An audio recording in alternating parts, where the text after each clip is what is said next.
과거에 우리 조상들은 오랫동안 살면 이를 축하하는 의미로 잔치를 벌이곤 했어요. 그러나 현재는 6에서 70년 사는 것이 드문 일이 아니게 됐죠. 평균 수명이 늘어난 이유는 무엇일까요? 그건 바로 의료기술의 발전이에요. 과거에는 위생 환경이 좋지 않고 병을 치료하는 기술이 마땅치 않아 질병으로 인한 사망이 많았어요. 그러나 의학기술이 발달한 지금은 외과 수술뿐만 아니라 보이지 않는 내면의 병도 고칠 수 있게 되었지요. 따라서 호상이라고 불리는 자연사가 주가 되었어요. 덕분에 평균 수명은 과거에 비해 42년이나 늘어났죠. 그렇다면 자연사는 왜 일어나는 것일까요?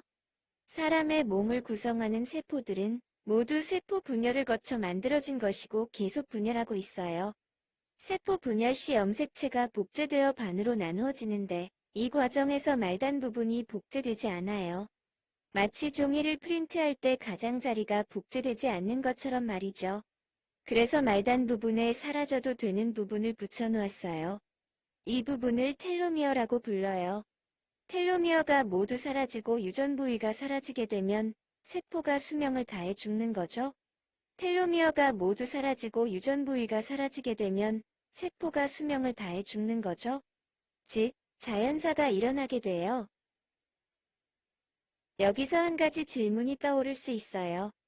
생식세포도 복제를 통해 만들어지면 자손들은 그만큼 텔로미어가 짧아져 수명이 줄어야 되는 게 아니냐고요. 그러나 텔로미어의 길이를 복원해주는 텔로머레이스라는 효소가 텔로미어를 다시 원상태로 만들어줘요.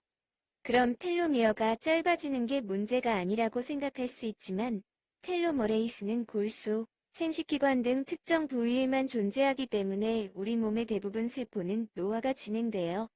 최근에는 텔로미어를 복제해주는 알트 기작이 발견되기도 했죠.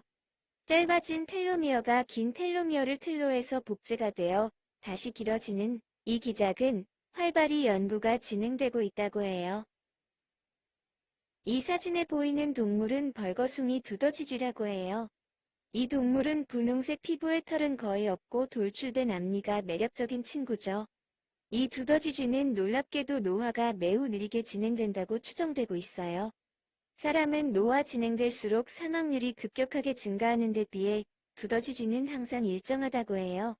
그래서 사람으로 치면 평균 수명이 800살 정도 된다고 하네요.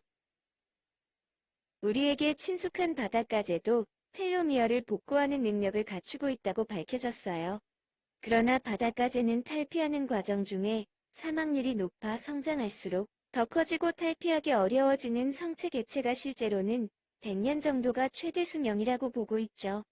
이 해파리는 작은 모우탑 해파리로 나이를 먹어 성장하는 과정은 다른 생물과 유사하지만 번식이 끝나면 다시 어린 시절의 모습으로 돌아간다고 해요. 따라서 나이를 먹고 번식 후 다시 어려지는 과정을 반복하여 영생하는 거죠. 여러분 어떠셨나요? 수명에 관한 다양한 비밀들이 점점 밝혀지고 있어요. 언젠가 인류가 바라왔던 불로장생을 이룰 수 있지 않을까요? 여러분의 의견을 말해주세요. 지금까지 바이오 수사대였습니다.